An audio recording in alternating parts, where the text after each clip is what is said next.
Shenandoah National Park is an amazing area located in Virginia with many hikes, lookouts, and history that you can explore. The park is famous for the Skyline Drive, a road which runs 105 miles through the park along the Blue Ridge Mountains. While you can explore the park in one day, like we did in this video, it's probably best explored over 2 to 3 days. That being said, we had a great time in Shenandoah National Park and were able to do a few hikes, explore the visitor center, and travel the entire Skyline Drive during our one day. Here's all the information, and let me know what your favorite spot in the park is in the comments. Good morning. Today we're spending one day in Shenandoah National Park. Yesterday we finished driving the Blue Ridge, which you can watch up here, and today we're gonna see if we can get all the way through Skyline Drive, do some hiking and explore in one day. The 105-mile Skyline Drive has multiple access points in its 3 districts, which are the Northern, Central, and Southern districts. We entered from the Southern district at the Rockfish Gap entrance station. This is our first overlook of the day. It's the McCormick Gap Overlook. Starting pretty strong. Experiencing the park is basically doing the drive, stopping at any of the overlooks you're interested in, and then doing a few hikes. There are 75 overlooks on this drive, so there's one every few miles. This is the first viewpoint looking to the east. The other one was looking to the west. Since it's a 2-lane road, the overlooks are also great points for pulling out for those wanting to go faster. I recommend getting into the park early, as you'll also see wildlife that you won't see later in the day.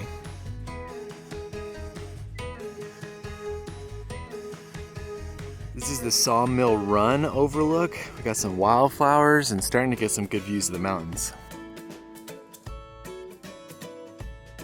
The southern section certainly isn't as popular, but there's been no one on the trail so far on a summer weekend. We saw some deer, we saw a raccoon. It's been a beautiful way to start the morning. The central section of the park is the most popular, so you'll experience the most visitors when you get to that area. Coming from the south, it was amazing to have this beautiful national park pretty much to ourselves. Basically every overlook we pulled out at didn't have any people, and this was a summer weekend. Especially in the southern section, a park like this is basically just driving slowly, pulling out at the overlooks, and just soaking it all in. There are many hikes you can do to great viewpoints, which you'll see in this video, but most people just experience it through the drive. This is the first hike of our day in Shenandoah Valley. It's the Blackrock Summit Trail. It's about a mile round trip, 100 feet of elevation. Takes us to a good viewpoint. Plus we get to hike on the Appalachian Trail, which is pretty cool as well. The Appalachian Trail runs 115 miles through Shenandoah National Park. Pretty much every trail you get out to hike will be along the Appalachian Trail or it'll cross it. Just passed a guy who started the AT at the end of March, meaning he's been on the trail for about 30 days so far. I could never do that. Let me know in the comments if you would actually do a through hike like that. I couldn't do it. This is considered an easy trail in the park, but no, you're on a mountain ridge, so basically any trail you start here goes either up or down. So most of them are gonna be pretty steep. The trail to the summit was only 1 mile round trip, but it had 150 feet of elevation gain.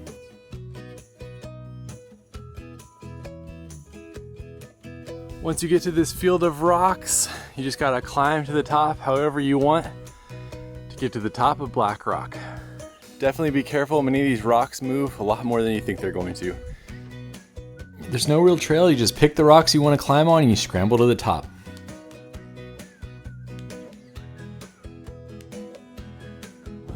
I don't know where the official summit is, but this feels like the top to me. Pretty epic scramble and amazing views. I tried to do a hike in each of the districts, so this was the one I picked for the southern district. It was a great short hike with an amazing payoff, and it was really fun to be able to talk to people who were doing the Appalachian Trail walking along with you. The views of the mountains stretching out in front of you with the blue sky was amazing, but the rocks is what really made this hike. That was an awesome short trail with some great views. Heading back to the car, continuing on to some more overlooks, some more hiking. As we continued north, we saw a turkey with its babies walking across the road and into the forest. From there, the road continued until it got to Loft Mountain, which was the first visitor center we got to on the drive. Unfortunately, it wasn't open yet, so we weren't able to see it and just continued on. As we turned a corner, we even saw a bear way out in the distance. I think that little rock outcropping right there is where I was just at. As I'm sure you can tell with this video, this national park is mostly driving the Skyline Drive. The National Park website says you could drive the whole thing in 4 hours, but I definitely plan a whole day as you're going to want to stop a lot and it's slow going. The summer and the fall are the two most popular times to visit the park. The summer, of course, because everyone's off school, the weather's good, and there's a lot of green in the mountains. And then the fall when all the colors are changing on the trees. This may be the last overlook before we get to the central section, and as you can see, there's not any overlook here. There are quite a few overlooks where the trees have grown up so that you can't actually see the view. That was the last overlook for the southern section, which took us from mile marker 105 all the way to mile marker 65. As you leave the southern section, you'll cross over Highway 33 and then go through the Swift Run Gap entrance station. This begins the Central District, which is the most popular and the busiest. In this district, there's a lot more overlooks, and you'll continue driving until you make it into the central part of the Central District, which is where most of the hikes are. We're in the Central District now, and this is the Bald Face Mountain Overlook. It's a nice spot with some rocks you can sit at or take pictures at. My dad and I always talk about how the journey is the destination when you're doing a road trip through a national park like this. Eventually you'll make it to the Big Meadows area, which is where the main visitor center is. There's also gas here if you need it. The national park here is fascinating as it has an amazing exhibit on the creation of the park and a lot of information on the CCC, which helped to build the park. Scenery is going to be Virginia's next great cash crop. I highly recommend you read about the park's history, and there's a ton of information about it online. Essentially, they began the process of creating the park in 1925. Much of the land was privately owned, and over the next decade they tried to buy all the pieces and then use eminent domain in order to acquire the rest. Many of the people who lived on this land had been living there for generations and working the land to make a living. There's lots of their stories in the visitor center. The Visitor Center also talks about the CCC, the Civilian Conservation Corps, and how they helped to create Skyline Drive, the road that goes through the park. The first half of Skyline Drive was completed in 1934, and then the entire road was completed in 1939. The Visitor Center also has great views out towards the meadow, and it's a good place to ask questions of any hikes or any overlooks you want to see. Plus, you can grab something to purchase from the park store. There isn't a restaurant in the park, but there is a market right next to the visitor center if you're camping or you just need something to eat. Pops is gonna get some moon pies for the hike. About 5 minutes drive from the visitor center is the most popular trail in the park, Dark Hollow Falls, and our next destination. The parking lot was full on the June weekend when we got there, but we didn't have to wait too long for people to complete the hike and to grab a spot. We're heading out on our second trail, this time in the Central District. It's the Dark Hollow Waterfall Trail, which is only about 1.25 miles round trip, but it's steep downhill and then steep uphill on the way back. This trail is 1.5 miles round trip with 450 feet of elevation gain. Don't underestimate it, as it is pretty steep going back out. This is one of those trails where you gotta watch your feet all the time to make sure you don't roll an ankle. The trail is nice and shaded, which made it great for a humid summer hike in the national park.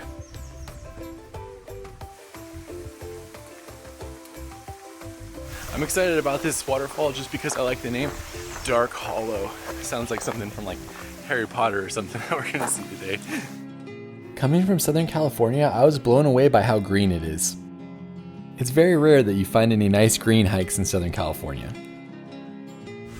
Beautiful little creek that we're following the entire way down. We're about halfway through the trail to the falls.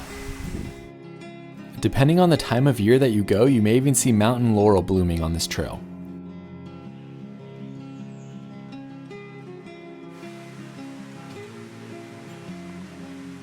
There's not a ton of flow. I don't know how the waterfall will be today, but we are almost there.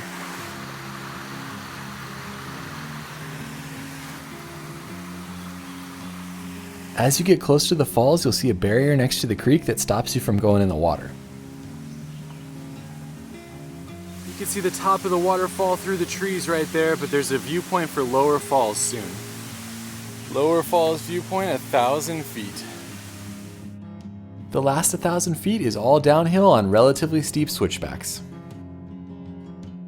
Almost made it to the waterfall. Dark Hollow Falls. Dark Hollow Falls is a beautiful waterfall with the water cascading about 65 feet down into the pool below. There are almost 4 tiers of this waterfall, and it's impressive as you look back at it. It was very popular, and there was a lot of people just having lunch and watching the waterfall.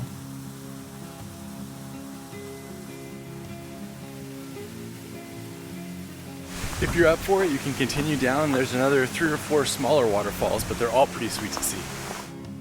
If you have the energy, I do recommend continuing on.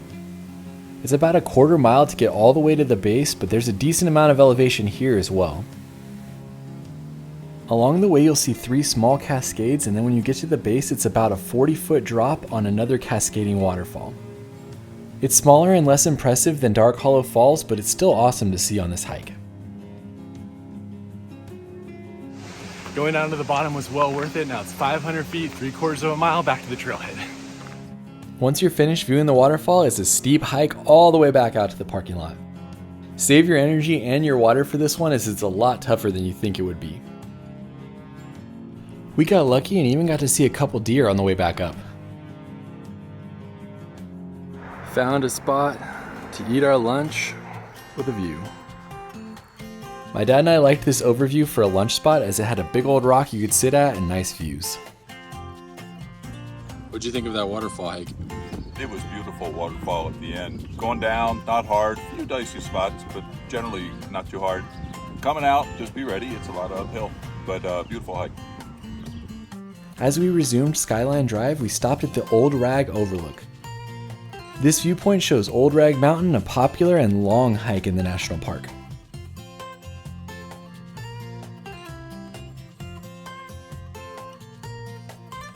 We just got to the Skyline Resort and we are at the highest point on the drive, 3,680 feet.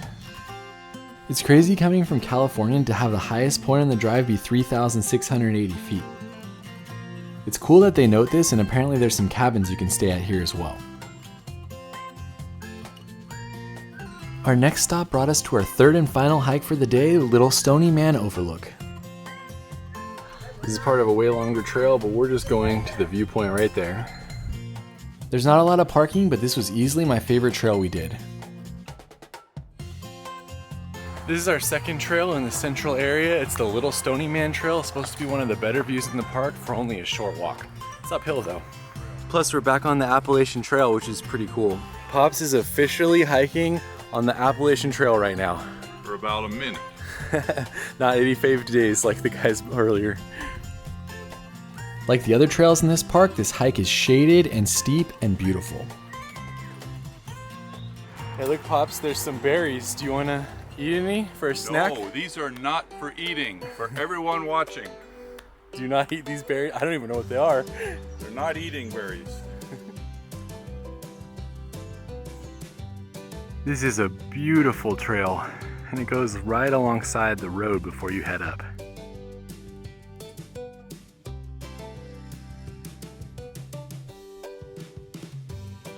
You guys check this out. This tree is covered with caterpillars that look like they have died and then they're just stuck on here. Never seen anything like that before. So like that looks like the spiders got them, but I mean look at this. There's hundreds of them all along the base. You guys have any idea what that is? Let me know in the comments.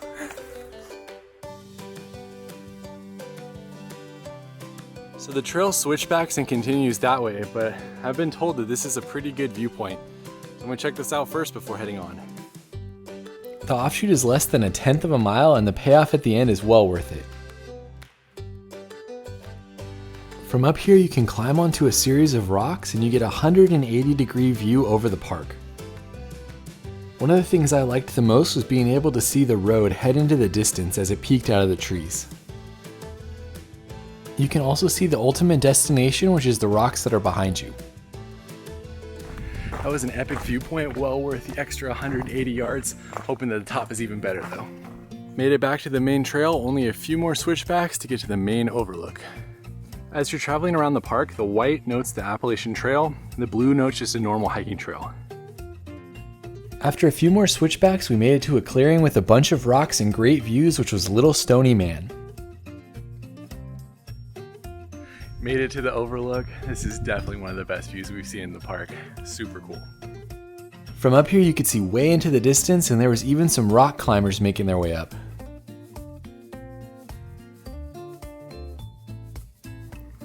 That's the overlook we were at earlier. My dad and I spent about 20 minutes up here and we talked to some Appalachian Trail hikers before hiking down. We're heading back down, gonna see a few more overlooks and then actually leave the park by the central entrance and go see a cave. About 5 minutes drive away, there's a nice overlook that looks back on the Little Stoney Man hike that you just accomplished. It's pretty cool to see where you're standing with the rocks jutting out of the trees. As you make your way out of the central district, keep your eyes peeled for Mary's Rock Tunnel. This is the only tunnel on Skyline Drive and it took months to complete in 1932. It's a popular place for photos and a great feat of engineering. When we got to Thornton Gap, which splits the central and northern district, it started raining pretty hard, so we decided to tour Luray Caverns to see if the rain would stop. Of course, if you've watched my videos, you know my dad didn't go in the cave, he hates them, so he stayed in the car while I went in. This is a self-guided tour which I've never seen on a cave before, so I'm excited to check it out. The cave was originally discovered in 1878, and since then it's often been voted one of the best caves in the United States. This legitimately feels like the Disneyland of caves. I won't take too much time with the cave clips since this is about the national park, but I will say that this is an amazing cave, but it was packed with people. This reflection is incredible in this section. It doesn't even look real. It's interesting that it's self-guided, so you can take your time and you can stop at any of the places you want to spend more time in. That being said, I found myself going through it pretty fast as the crowds of people made it not as enjoyable to see the cave this way. I can't believe that this place is just open for you to walk around. There's people yelling at you if you touch something, but I mean, it's still crazy that it's just wide open. It takes at least an hour to see the cave and you end up walking about 1.25 miles underground.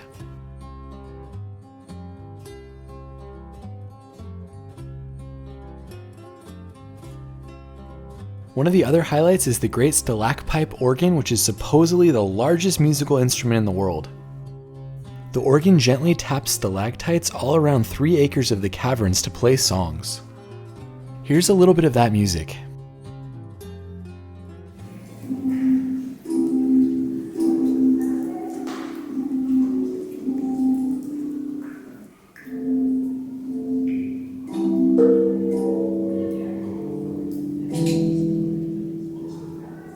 Getting to hear them play the organ was incredibly cool. The guy told me that they smacked 3,000 stalagmites to find the right notes, and there's only 37 that have the right notes. This cave truly has an amazing amount of formations though. Basically everywhere you look, you'll see something cool. It's one of the better caves that I've been in from a geological point of view, but of course be prepared for a lot of crowds if you decide to go.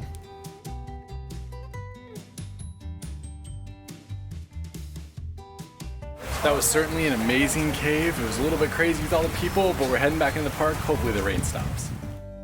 Unfortunately, after we entered, it was on and off rain for the rest of our drive. Sorry guys, I don't know how good this section is gonna be, but we're gonna drive the rest of the north, see if any of the viewpoints are clear before ending the video. Check it out, we can still see to To the east, that's the Thornton Hollow Overlook. The many moods of an overlook. This is a sad mood for the Rainy overlook. mood, yes. A rainy mood.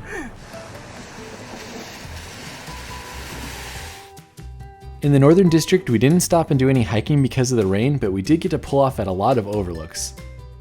Unfortunately, we weren't able to see the clear views we had seen earlier in the day, but it was still cool to see the way the heat was rising off the mountains in the rain.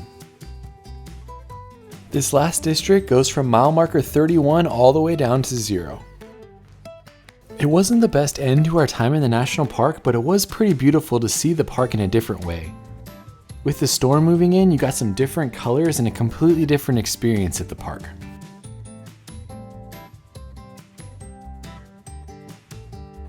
This is how the professionals get content. Can't let the rain stop me. That's a cute umbrella. Very nice. I look like I'm from California. Very fashionable. Eventually, we made it to the Dickey Ridge Visitor Center right at mile marker 6. Run, Pops, run! Get out of the rain. You don't have a fancy umbrella like me. This visitor center is tiny but had a couple cool exhibits. So we saw a bear today, we saw a raccoon, and then we saw multiple deer. On this map you can light up sections, and this lights up all of the different viewpoints along the way, and then Pops can light up the road. It's pretty cool.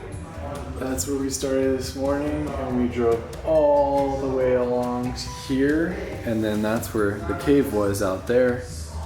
And then we finishing the drive a couple miles. The visitor center told me they have an amazing view, but can't see anything. We're almost done with our time in Shenandoah. We finished 100 miles on the Skyline Drive. It was beautiful. Leaving Shenandoah National Park. And just like that, our one day of sun and rain in Shenandoah National Park is done. Hopefully you enjoyed it. Come check it out for yourself. Let us know what your favorite spot is in the comments, and we will see you on the next one.